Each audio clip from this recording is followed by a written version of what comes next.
KS 2021 का result आया है. Congratulations to all those candidates who have qualified the exam. और वो सारे बच्चे जिनका कुछ मार्क्स से रह गया है, you should not lose heart. This is an ongoing struggle. आपका एक और मेंस होगा. You should keep on struggling until you reach your final objective and your goal. Having said that, quintessence से we have had more than 18 selections in this exam. Total आपके post 180 के करीब थे. तो 20 के करीब बच्चे हमारे इंस्टीट्यूट से हैं, जिनका हम कुछ वीडियोस आपके साथ शेयर करने वाले हैं.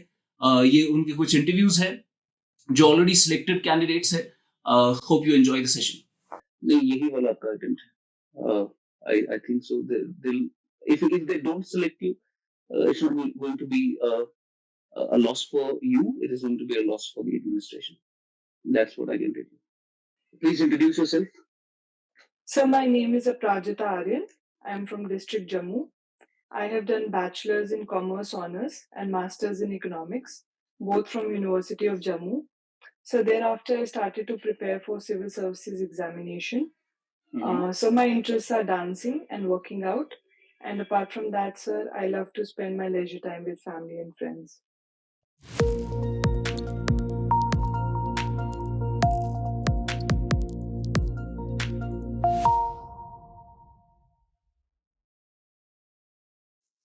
What is the meaning of your name? So Aparajita is taken from a Sanskrit word, and it literally translates to somebody who cannot be destroyed or cannot be defeated. So it means aparajit, जिस पे पराजय नहीं पाई जा सकती. So that's the meaning. Do you have any nicknames as well? Because it is a word quite difficult to pronounce. Yes, I do have one. So people generally call me Gunjan. Okay. You have this word Aryan after your name. Yes, sir. Don't you think it's high time that we should actually shun these practices and do not call ourselves these Aryans? Because this thing is taken very offensive in the Western world, given the linkages it had with the Nazi racial ideology. Yes, sir. So actually, the idea was not. So in my case, I would say it does not pertain to any ethnicity, race, or caste name as such. It is just my last name, which my parents thought it would look aesthetically also nice with my name, and also because maybe they were driven more towards the meaning of the word Aryan. If we go back to the Purans and the Vedic literature, the word literally translates to somebody who's a noble person or righteous, and the word was also used for Lord Ram. And it was mostly used in the sense that now as we use Mr. Shri, so it was just like used like that. It was when the Max Miller came with his Aryan invasion theory, and then it was used for extermination of the Nazi German population, and was popularized by Hitler, and the Holocaust came. Then I think maybe the meaning of the thing became a lot more controversial and lot that. So, but in Indian context, I would say, sir, it was never pertaining to any racial or ethnic communities per se. But there are some other meanings to the name as well, because this word in Sanskrit does not only mean noble; it also means superior and highborn. Yes. Yeah. So how would you react to that? Sir, I think everything has its flip sides, and everything would somewhere mean nice, or somewhere would have a derogatory thing. For example, if we talk about the word tribe, we may use it for some literal purposes, for academic purposes, but then it also can hurt the sentiments of other people. So I think, sir, the intent is what that matters, and that is what I feel, sir. Okay. What is your birth date? So it is 4th of October. It's 2 days after the birth anniversary of Mahatma Gandhi. Yes. Is there any significant event on that particular day apart from the Gandhi Jayanti that we celebrate? So on 2nd of October? Yeah. So it is our second Prime Minister's birthday as well, Lal Bahadur Shastri ji. So sir, that is one. And I'm sorry, sir, if there is any significant event, I am not able to Is, is, recollect right now. is there any international day that we celebrate on that day? So on 2nd of October, Yeah. so I'm unable to recall right now. It is International Day of Non-Violence. Okay, sir. Given the fact that Mahatma Gandhi was a supporter of non-violence. Do you really think that uh, Gandhiji was non-violent? Because at times it is recorded that he has voraciously supported violence in some circumstances. Do you really think he was non-violent? Yes, sir. I would say that he was a non-violent person, and because of the fact, sir, like if we talk and go back to our literature, our books, sir, it is believed that sometimes to eradicate the evil or to eradicate something which is something bad in the society, sometimes even being violent is better than being a coward person.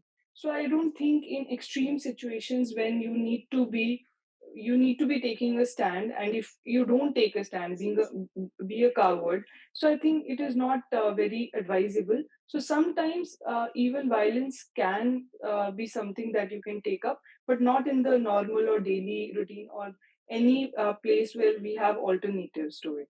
So I think, sir, Gandhiji was a largely non-violent person, and if ever he would resort to any kind of violence, I would not see him having a very radical, violent streak to him. It would be a very something, maybe he would vocalize something, and he would never resort to something which is not inherent to his character. We earlier had a discussion about Aryan race and all that.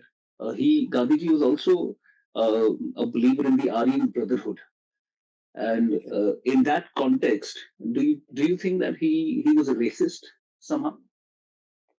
So I would not call him racist because one of the theories that was floated around in the Indian subcontinent of the caste also has its roots to the Aryan culture, and whether Aryans came to India or not, and then the whole story of how the caste system developed through the Aryans winning over the Dasyus or the Aborigines or the indigenous populations of India. So when he was a great supporter of caste system. So I think if he was talking about Aryan Brotherhood, he was talking about the caste and the solidarity that a caste shares with each other. So maybe in that context, but I would not call him racist because he definitely worked hard to eradicate the apartheid system, the slavery system in the South Africa, and he But was. there is an opinion that the movement that had started against the apartheid in South Africa, it was long before when Gandhiji arrived in South Africa. Even his grandson and his biographer has said that he was undoubtedly, and these are the words that he's used. He was undoubtedly prejudiced against Black Africans when he first arrived in South Africa. So, but yes, definitely so. But then there was a change of heart, and so I also feel that if we talk about India, so we already know the perils that come with the extreme caste system like untouchability. But sir, even till today, after so much of constitutional safeguards has been given, that societal thought has prevailed. I will not say I will not generalize to the fact that everybody believes that way, but there needs to be that change. So sir, if he started to eradicate or work towards change of his heart and work towards for the other people, the black colored people, so it doesn't matter when he started because even till today that thought prevails. So if somebody starts today, and because the consciousness is has come some 100 years back, it doesn't matter till the time that thing is not eradicated from its roots. So, sir, even till today, we talk about Black Lives Matter and what the kind of racism that prevails in the other subcontinents. So, even if today somebody starts and works towards it, I think he would deserve equal respect for that. So where do you align yourself? Do you align towards his approach to caste system, or do you align towards what Ambedkar has maintained regarding that system? So regarding caste system, I would say that I lean more towards the thoughts of Ambedkar Sahab, because sir, I feel that sir, being a student of anthropology also, so I feel that caste system per se, I would not term it that it was a bad kind of thing, but when it became the caste mobility stopped, and when the occupational rigidity came in it, and with that the ostracization of some particular communities, and sir, where should we put the tribals in that system and other religions in that system is a problematic issue. And when India talks about being a very secular in its character, and that is also enshrined in the preamble and other parts of our constitution, so I feel that the rigidity that comes with the caste system per se, sir, is something which I do not feel that I am aligned towards, and that is the problematic thing with it. Right. Was he ever given a Nobel Peace Prize, So, Gandhiji? so I'm not sure, but I don't think. So was he ever nominated for that? So I will have to go back and check. I'm not sure about that. No. All right. You. What is your mother tongue? So it is Dogri. Okay. Tell me what Dogri as a language, the feature of Dogri as a language has common with other Pahari languages.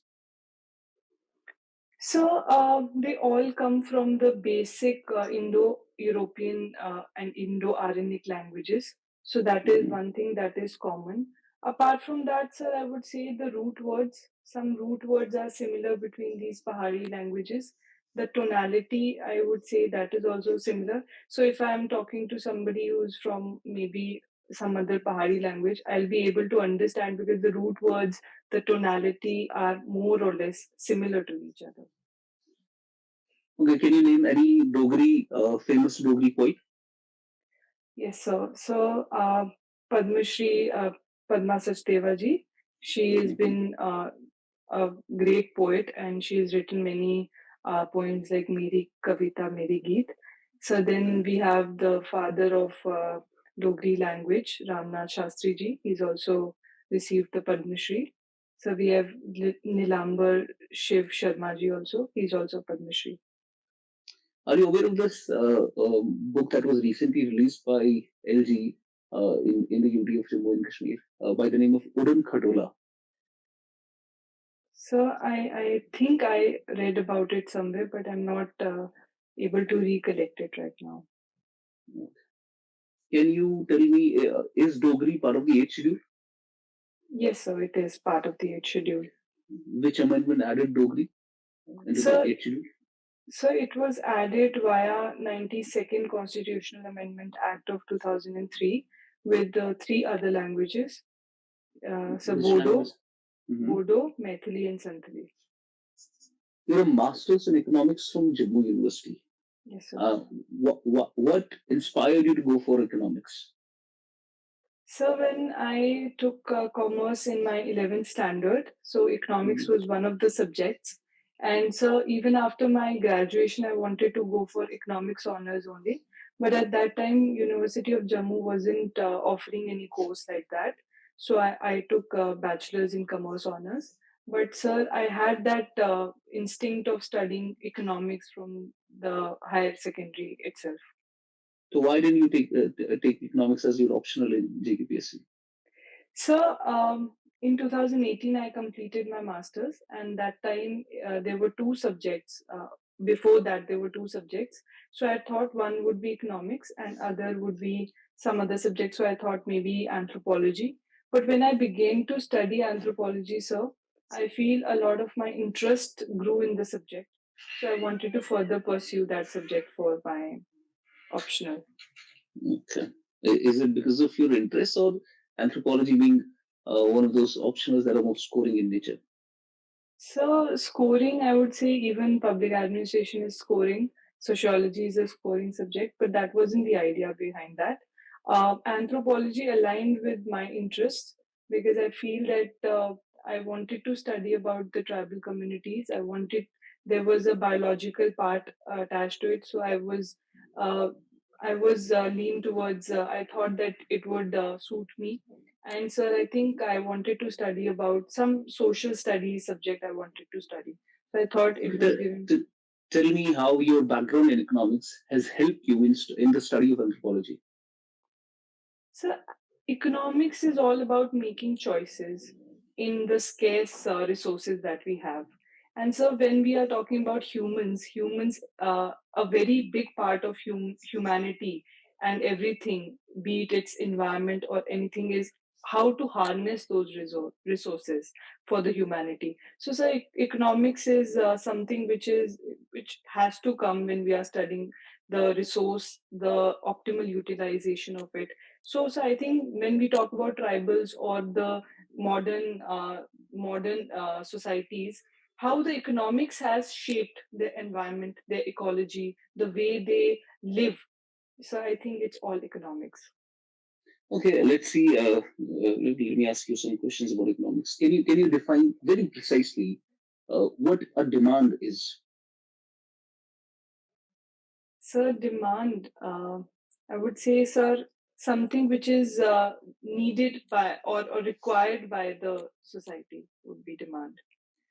Okay, so this society needs, let's suppose, every other person in Jammu Kashmir needs a Lamborghini.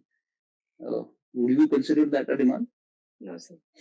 Then So they, what is then demand? they should be purchasing power also attached to it. Okay. Okay, tell me what is production possibility from there?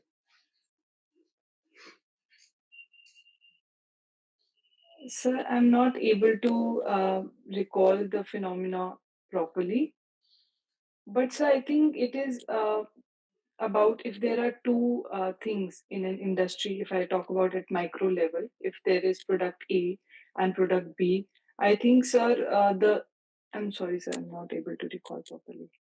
Okay, we've talked about demand. There are these two market forces of demand and supply that ensure that the products reach to their consumers at their desired market price. But does market ensure social justice? So, if we purely talk about capitalistic forces, I would say no. But if there is an intervention by the government, like in a mixed economy kind of a situation, I would say yes. So when India got independence, what was the economic system that we acquired? So we definitely acquired the mixed economic model only, but it was more leaning towards the socialistic principles just to satisfy the social justice that was required. Because at the time of post the independence, our the level of poverty that was there, it was very high, and so was the inequality. So to plug in those gaps, and we were exploited economy, so that's why government took in its hand the idea of providing people with welfare, and it is also enshrined in our DPSPs of like Article 48. It provides Okay. for. So, sir, that time we had a mixed economic model. Today, also, we have the mixed economic model. But with the 1991 reforms of liberalization, privatization, and globalization, I would say the economy has opened more, and we are now the balance has shift to being a more balanced economy where government intervention is also there and capitalist forces are also working. Okay, you mentioned the LPG reforms. Can you tell me, after the LPG reforms, do you think that the role of the Planning Commission was not that relevant anymore?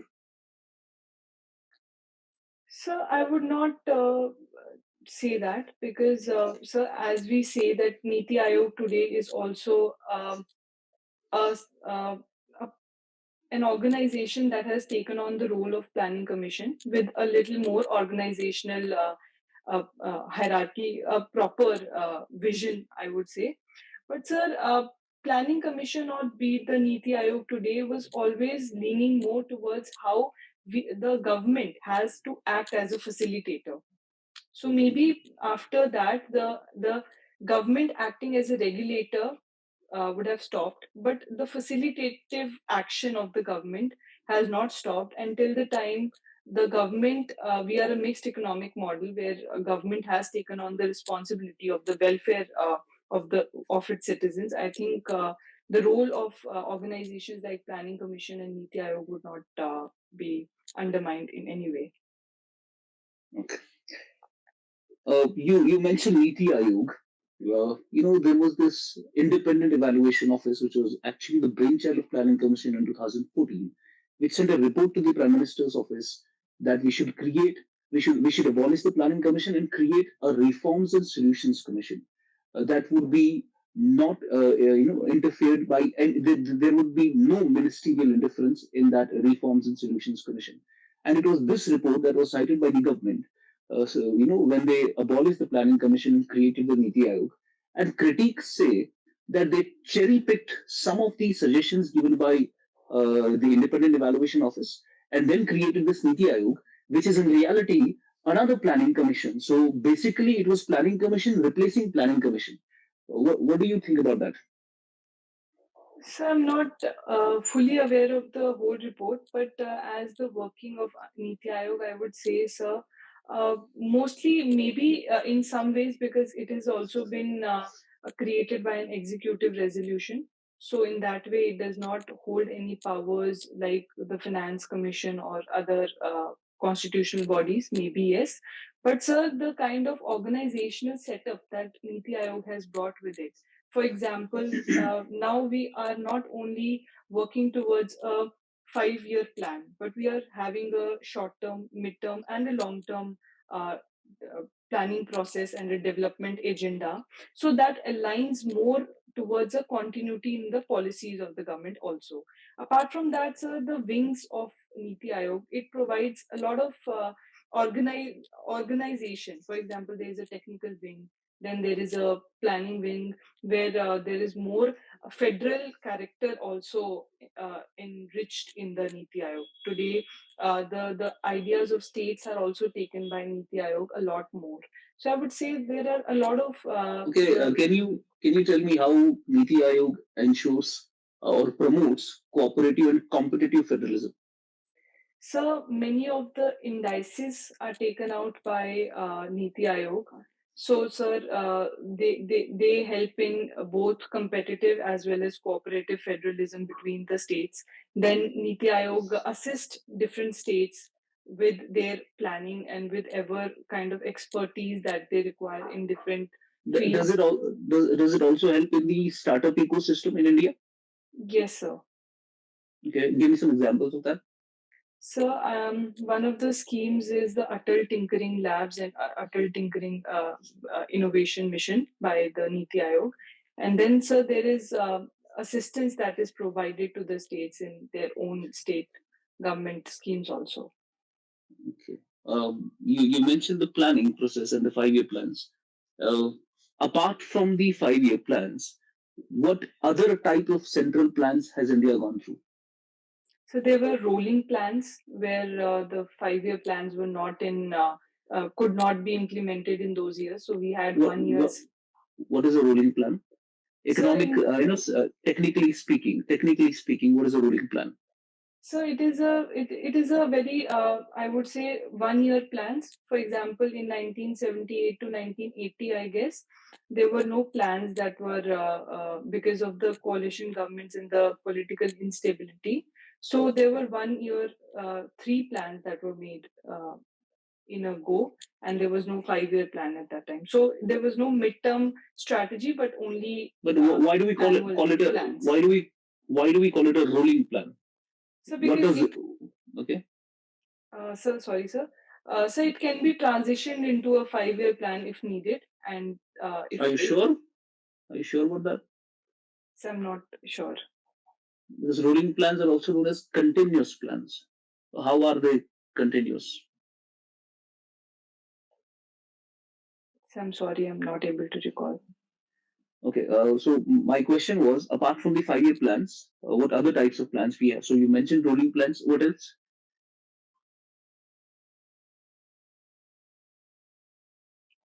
So I am not able to recall any other right now. Are you aware of the scheme MP Lads? Yes, sir. Okay. Do we have anything like that in the states as well? So I'm not sure, but I'm not sure, sir. No issues. Okay, tell me, what are the most pressing economic issues that the world is facing today? So economic issues. Yes. So can I take a moment? Yeah, sure.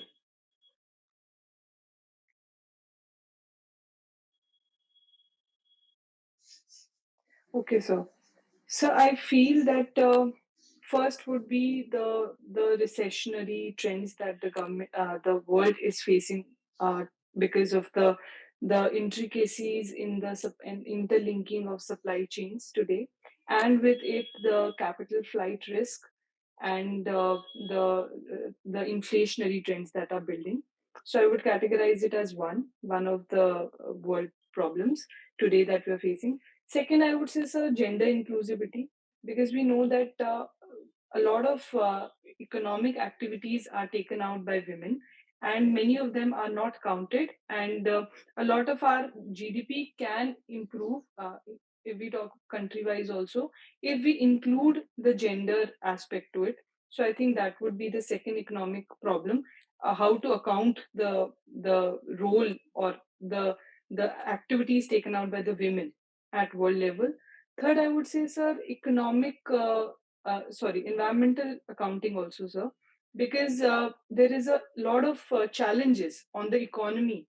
A lot, for example, sir, 15% of our GDP, if I talk about India, is lost because of the detrimental effects that are created by air pollution or any other kind of environmental degradation. So, sir, that has also a bearing on the economy, which we are right now not looking at very uh, Do great. you have any do we have any index in India or any method by which we calculate the loss to the environment that has happened because of our production?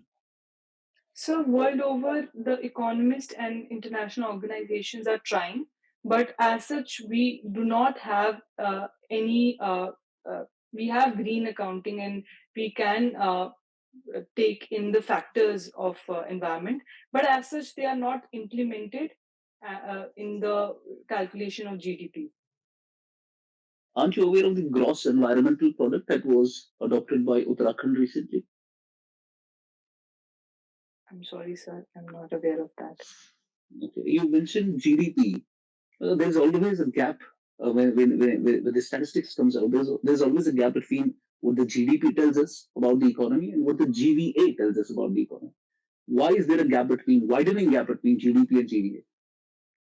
So GDP talks about the gross domestic product, and it means that the goods and services created in the territory of the country. So that is demand side way of calculating the uh, domestic product. Whereas GVA is the gross value added. It is also a supply side way of calculating GDP, and it talks only about the value added. So it does not take into account, for example, sir, if I say, uh, if we take cotton, the cotton that turns into a thread, that turns into a shirt. For example, the cotton was produced at 10 rupees and the thread was produced as 20 and the shirt was produced at 60 rupees. So we'll not add all the money, but only the value added sector wise. So that is why there is a difference, because their double counting is not there. So only the value that is added. And also, sir, it Do, does do, not. do you, do, are you saying that when we calculate GDP, there's a problem of double counting? No, sir, no, sir. There's But we have this concept of methodology of the GDP calculation wherein the amount you get from the expenditure method has to be equal to the amount you get from the value added method to the income method. So all these methods should give you the same national income. So when we calculate the value added method, the national income, it gives us the GVA, gross value added, which should be exactly equal to the GDP that we calculate from the expenditure method. So why is there the difference?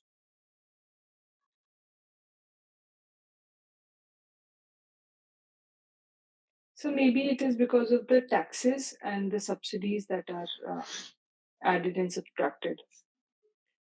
Okay. GVA is calculated at which prices?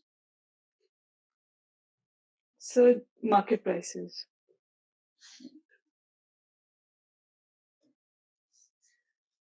All right. Can you shed some light? You study the international economics. Can you shed some light on the collapse of the Bretton Woods system and the rise of the international monetary system?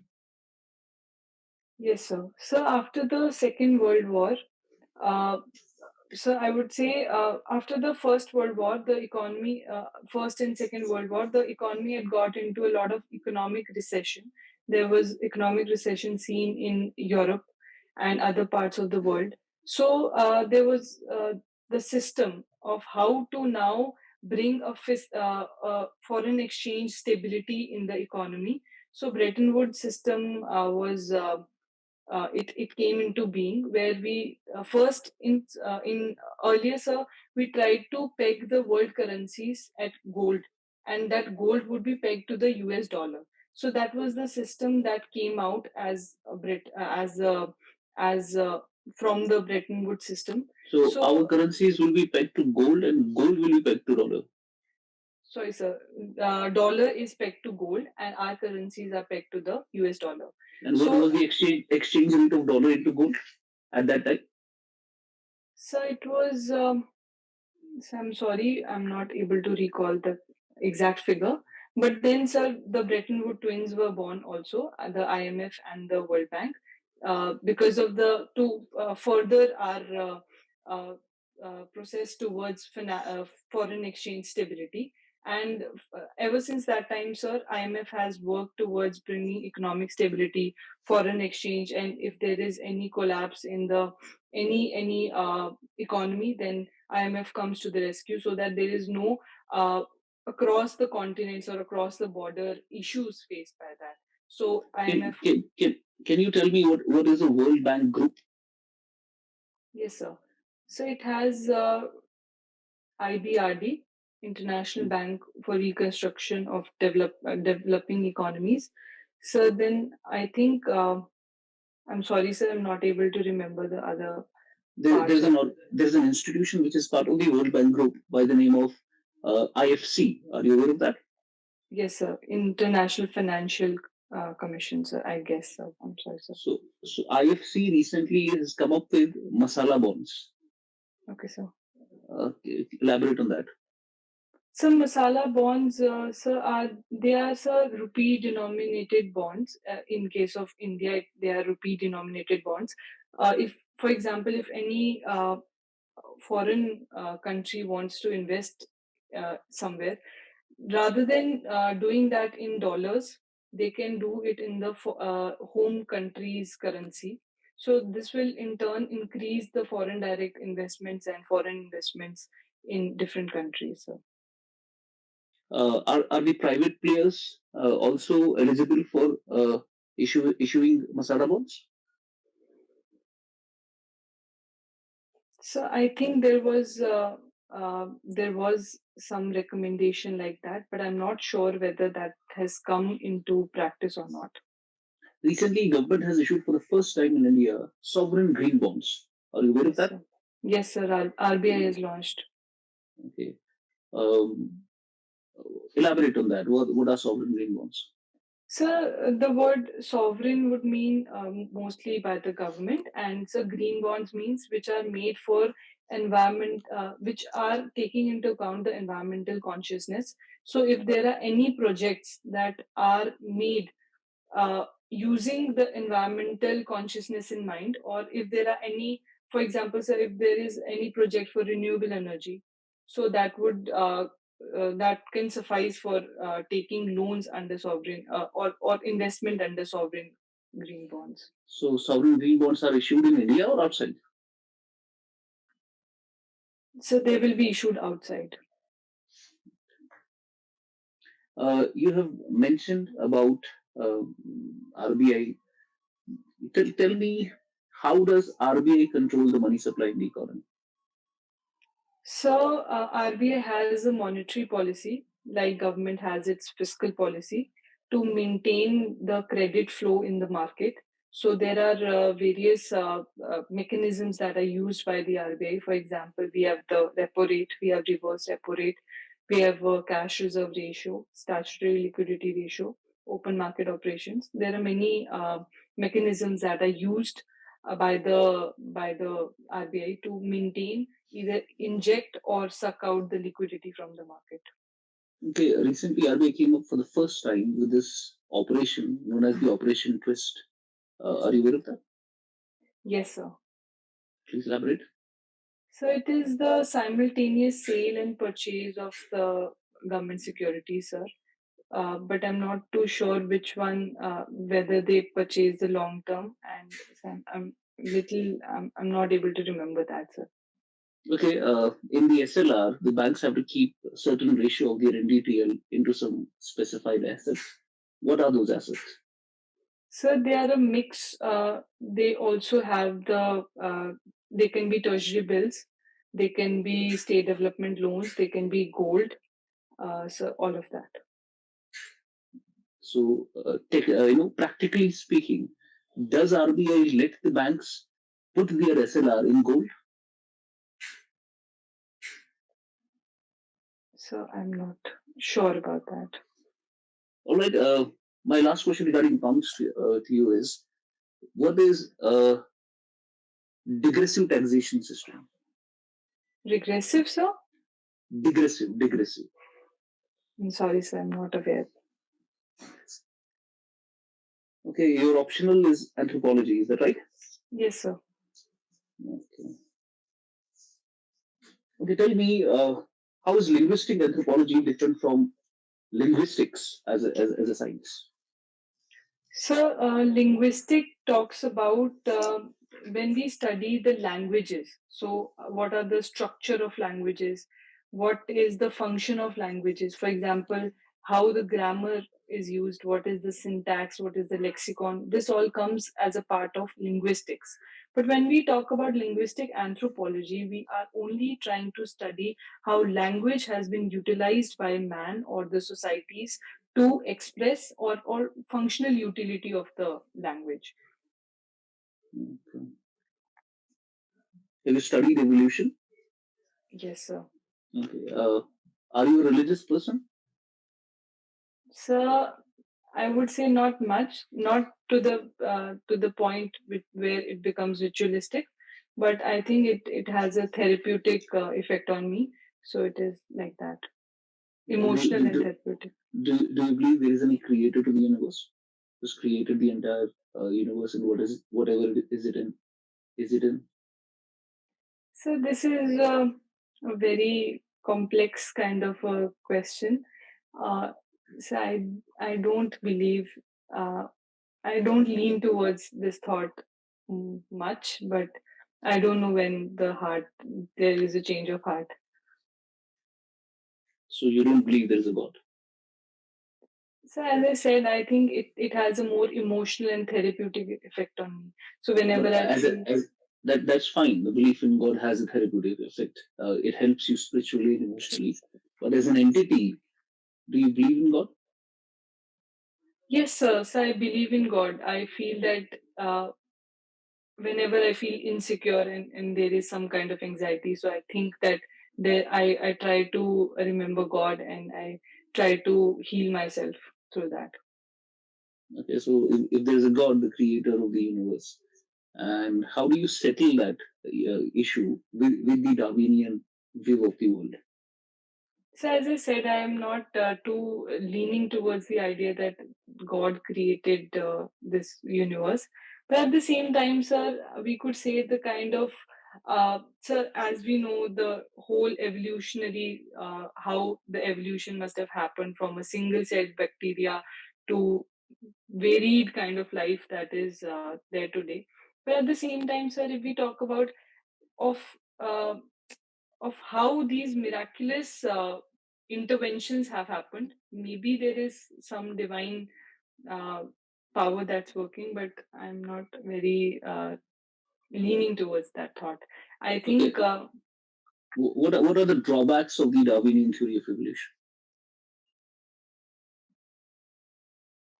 So Darwin talked about natural selection and how the origin of species happened.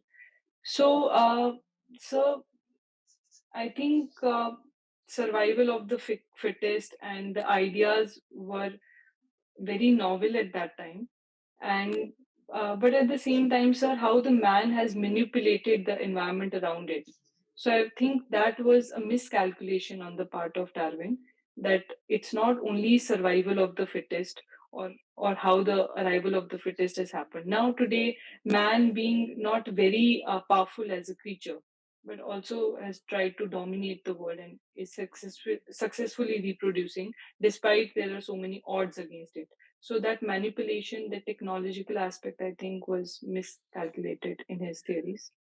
Do you think that his conception about the origin of life on Earth has led to the new atheistic revolution that we have in the world right now? So it could be possible. But he himself was a believer in God. So Darwin's theories today are taken as very scientific. So maybe there is a clash when it comes to science and religion. So maybe Hmm. it develops from there. Because when we talk about science, it is very logical, and it talks about the causal and effect relationships. There is no fallacy of affirming the consequent. So it's very logical, sir.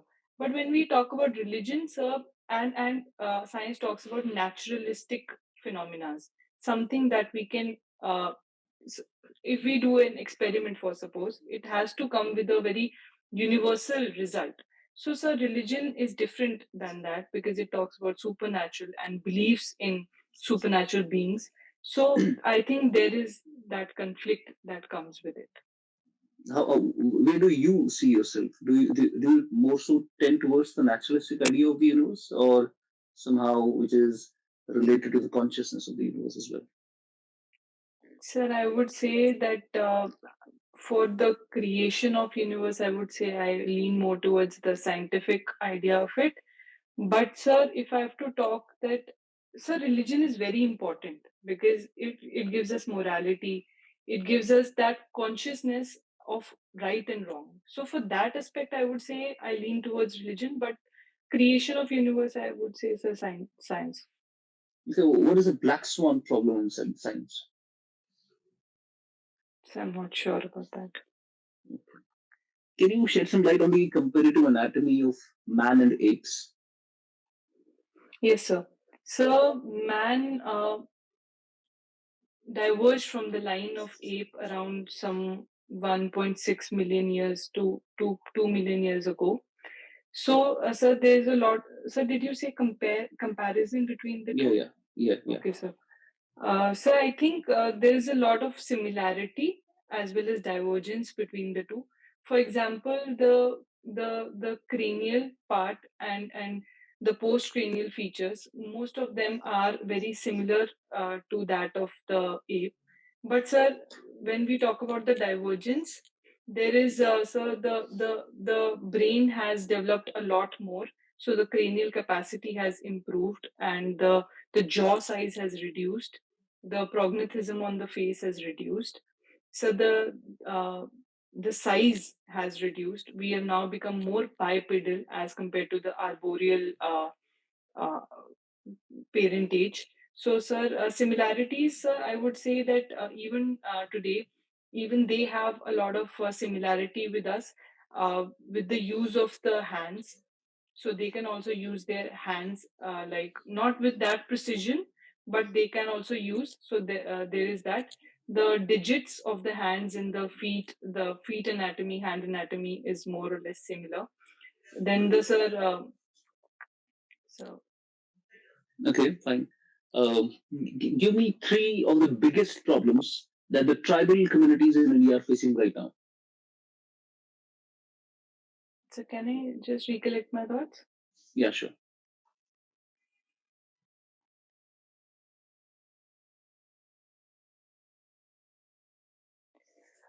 So, well, there are many intricate issues that are faced by tribals, but if I have to rate any three, I would say So exploitation and poverty would be one.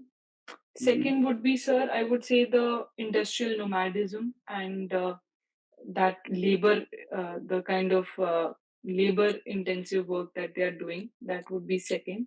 And third would be, sir, the the health related issues.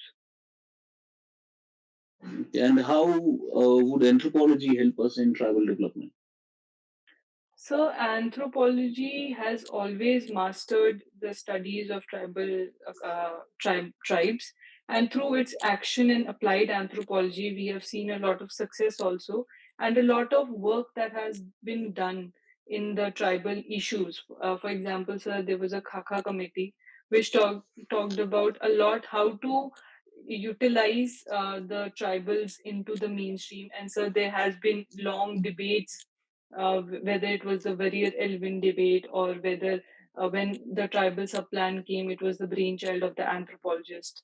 So these are all the MADA approach, the cluster development approach, the fifth and sixth schedule of the Constitution of India. They're all the works that have been primarily done by the tribal anthropologists who have worked in this field.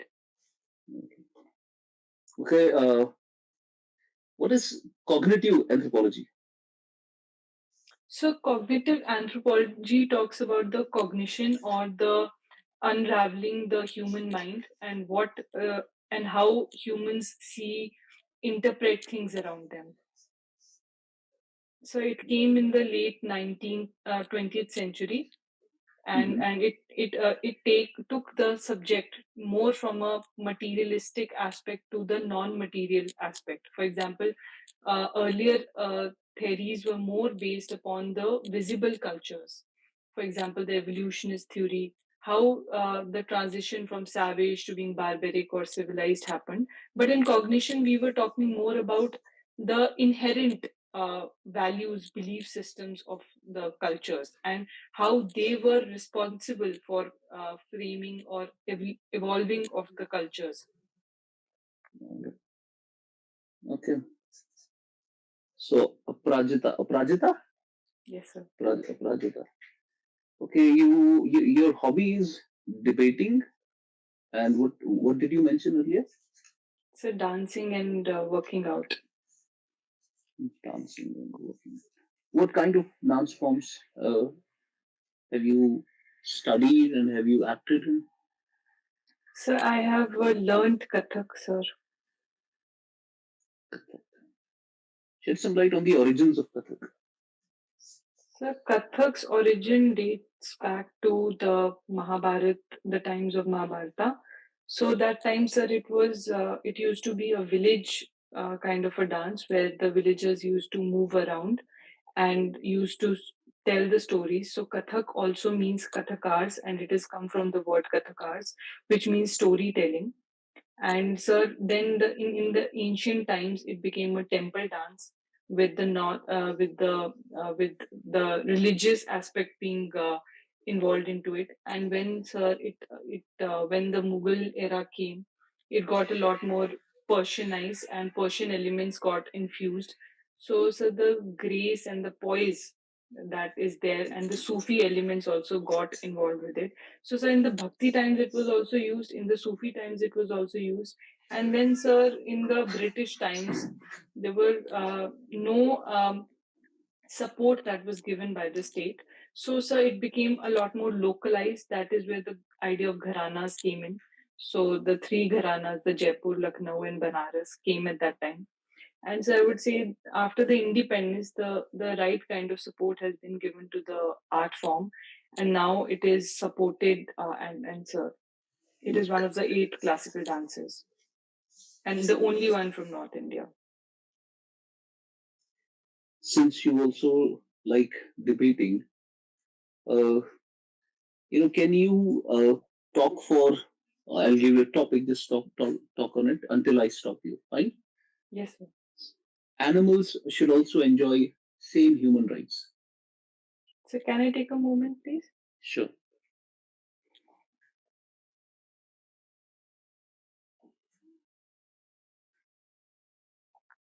Okay, sir. Please start. So, as we have evolved in the history, I would say the world has become a lot from the ecological perspective to more anthropocentric perspective, where man has achieved on the ladder of hierarchy on the top. It has come on as the apex predator. So, sir, there is when we need that more holistic approach, because as we if only talk about from the anthropological anthropocentric view, humans only talk about their own benefits. So if we talk about that also, we need that kind of diversity in the world, because if the food chain in that way gets destroyed, it will come on the survival of the man. But having said so, this is just an anthropocentric viewpoint of that. Animal rights are also important because, sir, we are not only the one that are living in this world. We are much like other diverse organisms that are there in this world. So we should not look at the world from only anthropocentric view, but man is just a part of the larger Okay, social. fine, fine. Uh, Tell me what is your family background? So we are a family of 5 people. My parents, my brother, and my bhabhi, sir. My parents are doctors. My brother is a civil servant, sir. My bhabhi is also a doctor. So your mother and father both are doctors. Yes, sir. So why didn't you go for medicine as such? Why join civil services? So the initial inspiration came from my maternal uncle. He was an IS officer. So it started from there and it got even more pronounced when my brother got into services. So I think that is where I derived my inspiration from. Having said so, sir, I also have great respect for doctors. But at that time, my parents gave me that choice, that open choice to choose my career. So I think I leaned more towards the idea of civil services. Do you think you'll get selected? So I don't know whether I would be selected or not, but I'll surely try. So, Okay, tell me three reasons why should we select you. so I feel that whether it is me or anybody else, they should be selected on their merit. And so if I qualify in that merit, I would be selected. Having said so, I think, sir, I am a blend of a of a person who should have the traits that are required to be a civil servant. For example, so I'm a very hardworking and a dedicated person. I'm a decision maker and an empathetic person, sir. And over the years, sir, I'm trying to develop in me the characters and traits that should be good to be a civil servant. Okay, मुझे अपने बारे में बताइए आपकी सबसे बड़ी कमजोरी कौन सी है? अ, सर सबसे बड़ी कमजोरी, जी।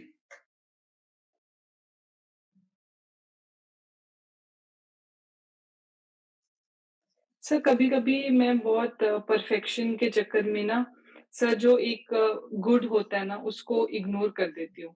जैसे मतलब बहुत हमेशा ये ट्राई करती हूँ कि चीज़ें परफेक्ट होनी चाहिए, तो कभी-कभी अच्छे को भी इग्नोर कर देती हूँ उसके चक्कर में। और तो सर उस चक्कर में तो आप काफी डिफिकल्ट हो जाएंगे लोगों के साथ आपके साथ काम करने के लिए। सर मैं बाकियों को लेकर ऐसी नहीं हूँ, बस अपने आप को लेके थोड़ी ज़्यादा वैसे हूँ। ज़्यादा किसी को ऐसे नहीं करती हूँ। चलिए ठीक है, लेट्स कंक्लूड।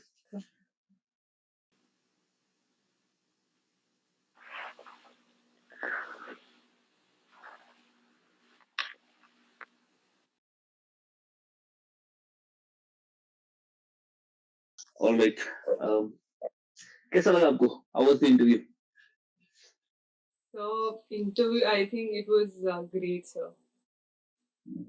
Not from आपकी my perform side, from your side, sir. नहीं, I am talking about your performance. Sir, I don't think it was very good. नहीं, आई हैव अभी तक मैंने इतने सारे इंटरव्यूज किए, मैंने इतना बड़ा इंटरव्यू किसी का नहीं किया है। because I really enjoyed your opinions और जिस तरीके से आप जवाब दे रहे थे. A very balanced approach, almost well researched you are. Let me say, आपने अपने डेस्क का कोना कोना रिसर्च करके रखा है और बहुत बहुत अच्छा. इकोनॉमी में मुझे थोड़ा लगा कि चलिए अब मैं इकोनॉमी ही पढ़ाता हूँ तो उसको थोड़ा साइड पे रखकर you have a very good knowledge about every issue that I have asked you. We'll start from the beginning. आपका इंट्रोडक्शन वाज गुड. जो इंट्रोडक्शन की चीजें होनी चाहिए वो आपने सब बताई. अपना नाम, बैचलर्स, मास्टर्स, हॉबीज वगैरह. तो यही इंटरव्यू का स्ट्रक्चर होता है. You go with the name, then your education, then generally we talk about the work experience, which in your case we don't have. Then we talk about interest and hobby. So that's fine. बहुत ही crisp था, काफी अच्छा था. उसके बाद nicknames में आपने भी वो ठीक से बोला. यूरिन ब्लैकआउट, आर्यन वाला क्वेश्चन भी आपने अच्छे से संभाला. गांधी जी के रिलेटेड बिल्कुल वही जवाब आपने दिया जो उसका जवाब है. जैसे आपने वायलेंस और कवर्डिस को आपस में कंपेयर किया, it was very good. Change of heart आपने बोला कि later on he had a change of heart, and that is true as well. जब वो गए थे, it is said that you gave, these people in Africa, they tell us that you gave us a lawyer and we gave you a Mahatma. ठीक है, so that was the change of heart that happened. So you answered that very well. Ambedkar साहब आपने बोला तो वो अच्छा था कि मैंने deliberately अम्बेडकर बोला. I just wanted you to repeat that. और वो गलती हो जाती है अगर आप अम्बेडकर बोल देते सिर्फ. तो आपने साहब लगाया तो that was good. Mother tongue Dobhi के बारे में वेरी गुड नॉलेज. हर जगह पर मुझे बहुत अच्छा लगा. कुछ चीजें ऐसी हैं जो मैं चाहूंगा. आप स्पेक्स लगाते हो? से पहले लगाती थी, अब नहीं. आपके आपके वर्ड्स काफी सटल होते हैं, तो ऐसा कभी भी इन द एंटायर ड्यूरेशन मुझे कभी भी नहीं लगा you said something that actually मैं थोड़ा उसमें ऑफेंड हो जाऊं. ऐसा कुछ भी नहीं है अपने पास. Very subtle words that you use. Interruption में बार बार कर रहा था आपको. I just wanted to irritate you. ठीक है, सो वो भी आपने बहुत अच्छे से लिया. मैंने लास्ट के क्वेश्चन को हिंदी में पूछा और आपने अच्छे से हिंदी में ही जवाब दिया. वो भी काफी अच्छा था because they don't stick to the medium that you have. They will change the language. वो भी काफी ठीक था. um, एक ही चीज अब इस पूरे में जो मुझे एक ही चीज लगी. देखिए, मैंने आपको इतने सारे क्वेश्चंस पूछे और मुझे याद भी नहीं है मैंने आपको क्या क्या पूछा. बिकॉज जिस जिस जवाब में जिस जो जो आपका आंसर था कि सर आई डोंट नो, वो इंसान भूल जाता है कि ठीक है सो नहीं पता तो ठीक है. सब सब कुछ तो नहीं पता होगी किसी को भी. पर जहां जहां पर आपने गलत जवाब दिया वो मुझे याद है. जैसे आपने जीवीए जीडीपी में you you gave wrong wrong answer. तो फिर मैंने कहा जीवीए कहाँ पर निकाला जाता है. आपने बोला मार्केट प्राइस. मुझे याद रहा मार्केट प्राइस पे नहीं, वो बेसिक प्राइस पे निकलता है. ठीक है ना, तो क्योंकि you had already mentioned that there is a difference of taxation and subsidies, and GDP is measured at market price, GVA is measured at basic price, so that makes the difference. तो वो आपने गलत बोला वहां पर, वो मुझे याद रहा. लाइकवाइज मैंने रूलिंग प्लान पूछा. आपने you tried, you gave a wrong answer. The ruling plans are annual plans. They're not annual plans. The ruling plan of India was an annual plan, but ruling plan, technically speaking, there are three plans inside a ruling plan. There's a prospective plan for the long term, then there's a medium term plan, and then there is an annual plan. तो इसमें तीन plans होते हैं. And why do we call it a rolling plan? Because the plan never ends. आपका जो prospective plan was, let's say the prospective plan was for 10 years, from 2020 to 30. As soon as the next year comes, it will be from 21 to 31, then 22 to 32. तो ये continuously roll over होता है और हर साल हम इसको रिव्यू कर सकते हैं, एडिशन कर सकते हैं, सब्ट्रैक्शन कर सकते हैं. That is why it is known as a continuous plan. वो ठीक था. आप बार बार बोलते थे can I take a moment, then you came up with a very good answer. ऐसा लगता था दैट यू आपने जो मोमेंट लिया उसका सही इस्तेमाल किया और अच्छा जवाब दिया. So that was good. You have a very good smile as well. मुझे नहीं लगता, I don't think that they'll have any option to not select you. You're a perfect candidate for this job. अगर आपका mains अच्छा गया है, जो कि I expect कि अच्छा गया होगा, I don't think that they'll have any reason to not select you. You're a brilliant candidate. Thank you, sir. If you have any questions, you can ask. Yes, sir. First of all, sir, I would want to thank you, sir. Your YouTube videos has also helped. It gives me a lot of happiness when I see you, and the kind of feedback you and the kind of effort that you take to mentor everyone. I think that's commendable. And so I was really looking forward to your feedback. Also, sir, if you were to be that the chairperson, how many marks would you give me? I really enjoyed it. मुझे लगता है on the higher end only. I'll give you higher marks in interview because you're a very pleasant personality, very pleasant. Marks अगर means का अच्छा है, I think this is your year. आपका पहला attempt है? मतलब सर 2018 में I did take the exam, but तभी just masters से निकली थी तो तभी prelims नहीं हुआ था. नहीं यही वाला आपका attempt है. I think so. They'll if they don't select you, it's not going to be a loss for you. It is going to be a loss for the administration. That's what I can tell you. This means a lot, so thank you so much. Really. Okay. We pray to God that we'll see you in the finalists and hope so. We'll talk again after that. Yes, sir. Sure, sir. Okay. All the best. Thank you, sir.